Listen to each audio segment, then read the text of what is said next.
Many people think the reason they struggle to build wealth is a daily coffee habit, but the real roadblock often starts at home, with the hours you spend doing your own domestic chores.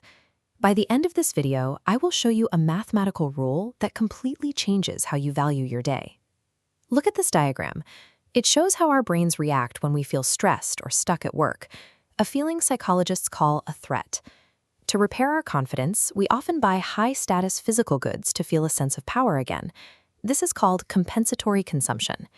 To pay for those luxury items, you have to work more hours.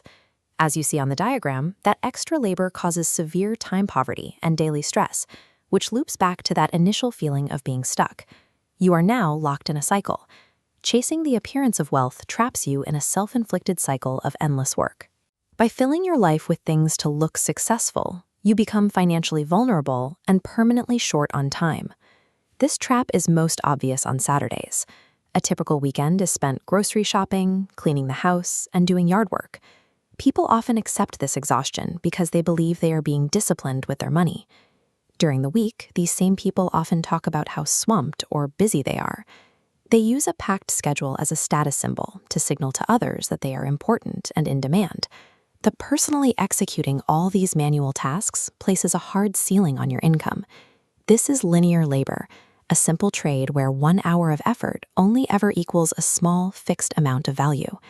You end up acting as a low-wage laborer in your own life.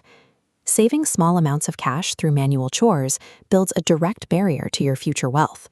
It consumes the exact hours you need to focus on the high-level work that actually grows your income. To find the hidden cost of a chore-heavy life, researchers at UCLA studied middle-class families. They wanted to measure the biological impact of living in a stressful, cluttered home environment. This chart compares a healthy energy rhythm with a depleted one. A life filled with domestic clutter flattens your body's natural recovery cycle. Instead of your energy peaking and falling to recover, your brain stays in a state of constant, low-grade exhaustion. Every pile of unorganized mail or uncleaned room acts as a subliminal reminder of a task you haven't finished. This visual noise constantly drains your mental energy, leaving you with less focus for complex thinking or big career moves. Tolerating daily domestic friction causes measurable physiological damage. It destroys the cognitive energy you need to reach your full professional potential.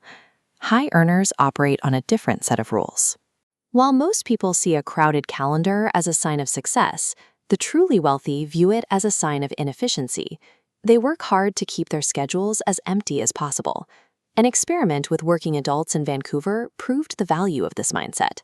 Researchers found that people who spent money on time-saving services reported much higher levels of happiness than those who spent that same money on physical products. The wealthy focus their spending on buying out of the negative. They identify the daily chores and friction points they dislike and pay to have them handled by someone else. Most of us have a cognitive blind spot here. It's hard for our brains to feel a reward for a chore that simply didn't happen. We find it much easier to get a thrill from unboxing a new gadget we can see and touch. The real advantage of an empty schedule is having long blocks of time for deep focus.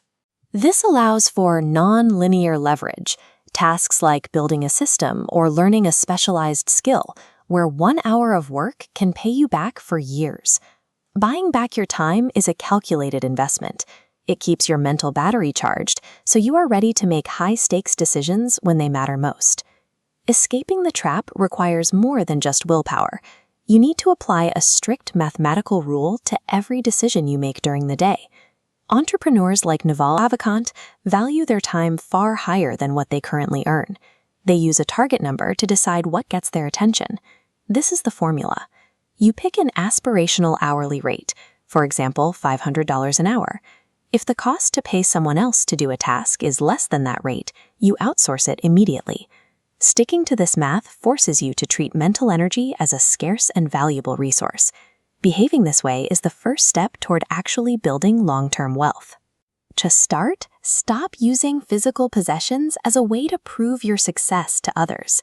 Outsourcing your laundry or home cleaning is a capital investment in your own mental freedom. It protects your bandwidth and ensures you have complete control over your own attention. Time is the only resource you can never get back. Stop giving yours away just to protect a bank balance.